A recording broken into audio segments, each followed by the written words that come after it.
guys, welcome back to another week of the Rev MD podcast.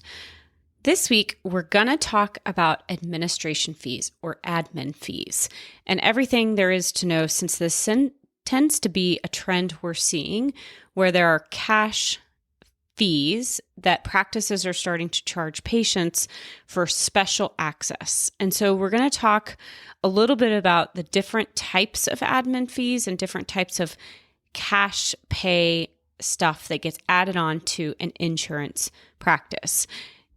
We all know that there's been a trend where we're trying to cover increasing health costs, right? Practices, their costs are increasing, salaries and wages are increasing, supplies is increasing, yet insurance reimbursement really isn't keeping up with that trend. If anything, it's going in the opposite directions. So we really want to understand what is out there in terms of trends to be able to kind of offset some of those administrative costs of healthcare that do continue to increase in terms of costs and how we can apply that. Now, as always, this is an educational podcast where I share my opinion on topics and stuff that is out there on the internet that anybody can go and find. If your practice is considering any changes regarding admin fees, absolutely recommend reviewing your payer contracts and working with your legal teams to make sure that that is appropriate. So this week, we're going to talk about charging patients additional fees for essentially being a patient in your office outside of what you typically bill to insurance. We will discuss different types of fees that are becoming more popular. Now, I'm not going to spend any time really talking about true cash only practices or direct primary care practices, which are typically non-insurance based and truly just cash based. All right. First, let's talk a little bit about terms and types of fees, because there are different types of fees that patients can be charged, and they really aren't all identical. And there's actually been quite a bit of debate as to whether these fees are worth it, whether there is any regulatory or reputational risk when it comes to these. Now, I personally believe that, looking at your payer contracts, working with, your own team, that it is absolutely appropriate to do these, but it just depends on what you're calling them, what services are provided, and making sure that from a payer contract perspective, you are allowed to do that. So let's first talk about the two types of fees that we're going to discuss today. So the first is an administrative fee for services. So this typical administrative fee model basically uses a patient's insurance for covered items, but charges a fee for uncovered administrative or operational tasks. Services covered by this fee include consulting patients over the phone, faxing documents to employers, calling in prescription refills, completing forms. This fee is usually pretty small, where it ranges from $20 to $150 per patient annually. And fees can be charged either on an annual or some we see do it on like a per item basis. So that's one type of fee. The second type of fee is what's called a concierge medicine fee. Now, this differs than in the administrative fee because it is generally just a premium service. So healthcare organizations can charge significantly more for this type of access to the physician or to the practice. And so this fee is also usually charged in addition to insurance and ranges from a few $100s a year to tens of thousands of dollars a year, depending on how comprehensive the coverage is. Now, concierge medicine often involves things like same-day appointment scheduling, yearly preventative checkups, maybe your personal physician's phone number, you can text them whenever, 24/7 access, those sort of things. And again, I'm just explaining kind of some things that we see in practices. So this is an optional thing where oftentimes physicians will have this as an option for patients to subscribe to, where they get a different level of service if they're in that concierge medicine group of patients. And practices may decide, well, I just want to have a subset of patients that I do that with.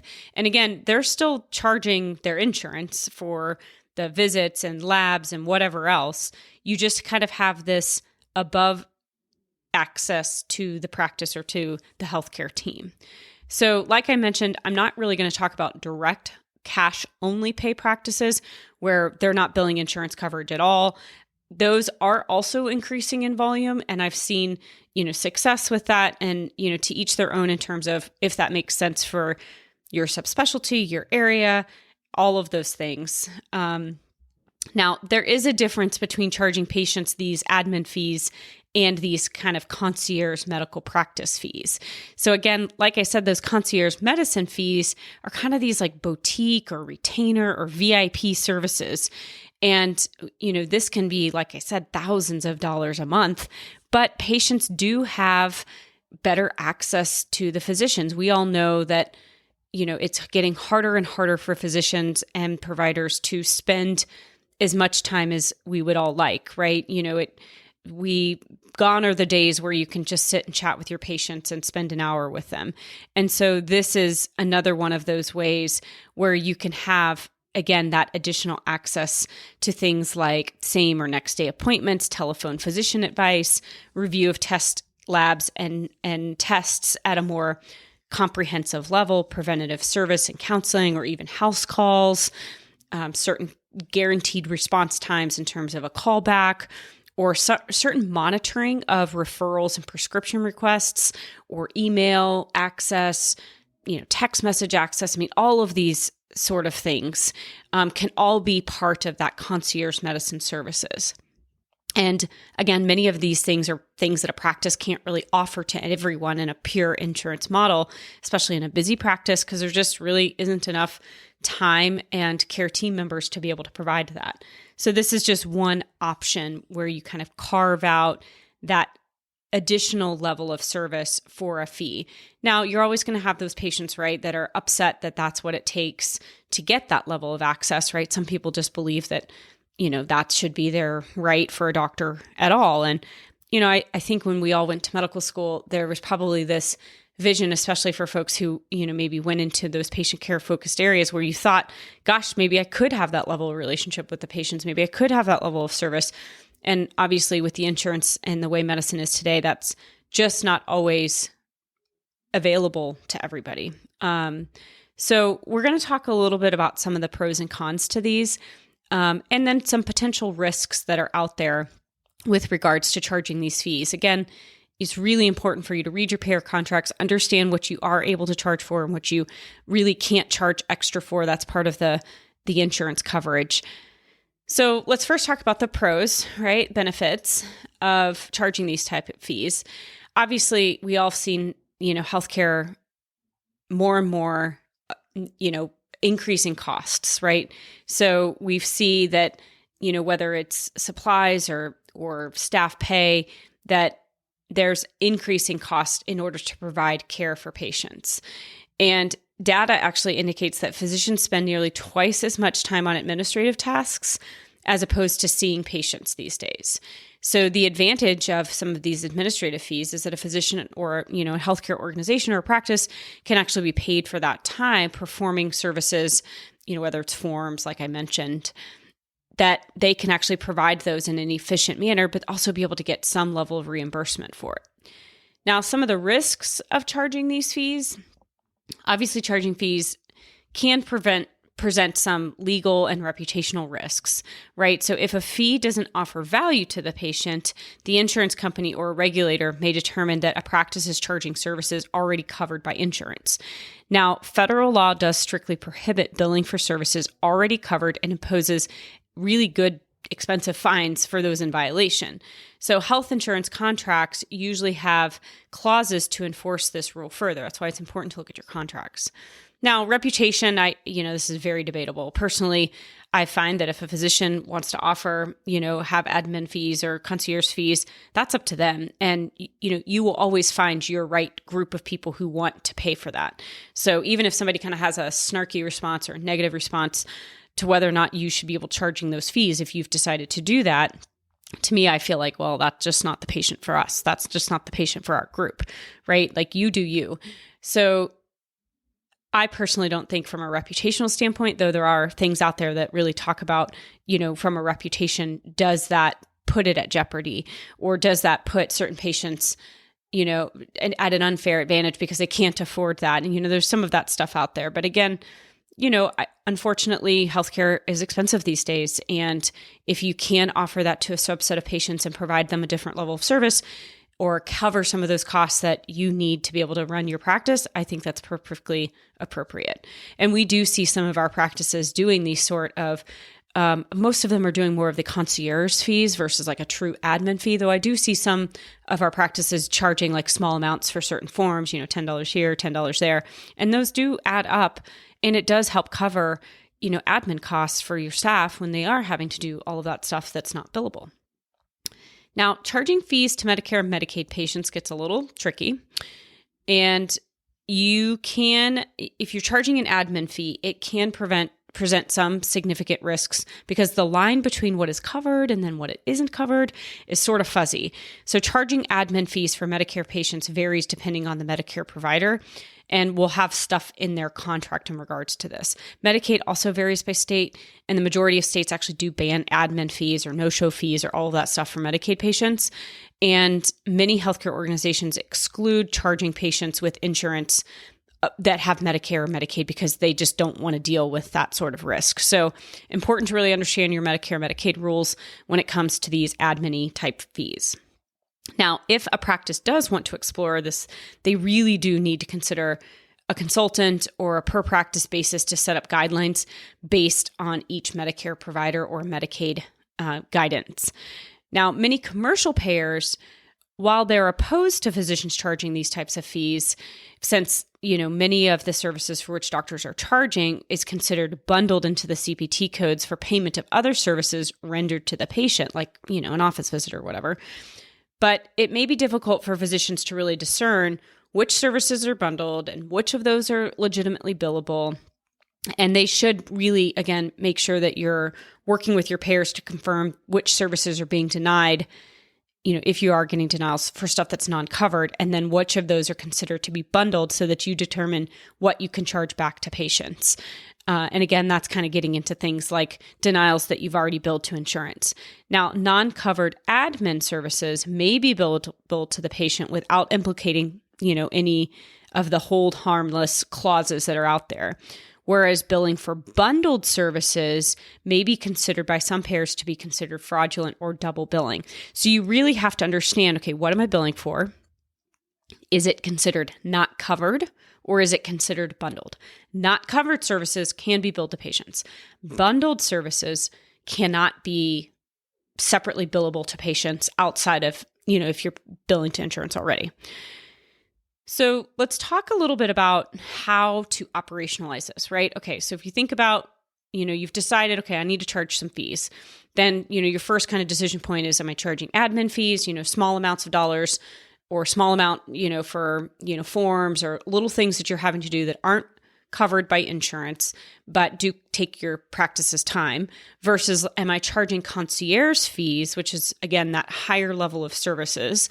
So deciding that is going to be the first thing. And then, confirming with your payer contracts that you're allowed to charge, those admin fees. You're not charging for any bundled CPTs.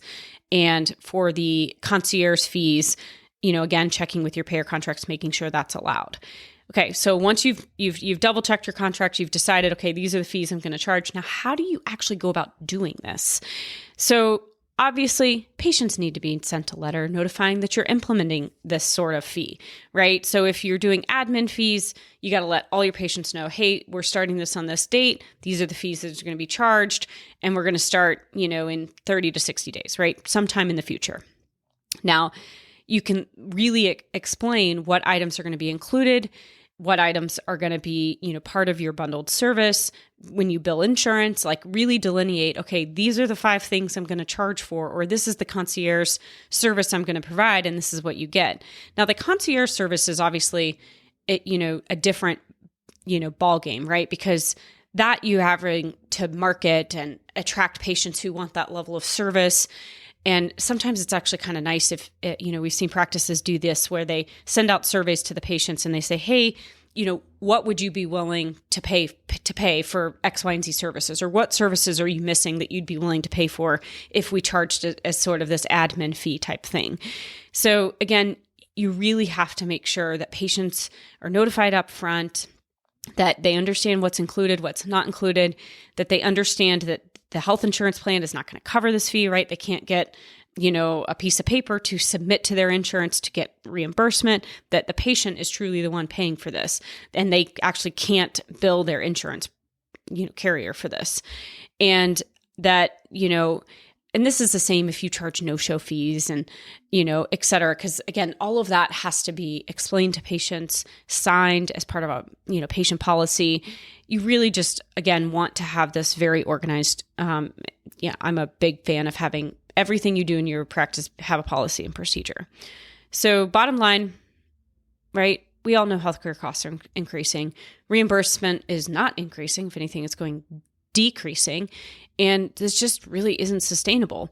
And so these types of fees are out there as a silver lining, right? Physicians and practices are really coming up with additional ways to be able to help cover costs. I don't think it's right for physicians to do this to gouge patients or not have it be fair, but at the same time, you guys are the experts, right? Physicians are the experts. They're seeing their patients.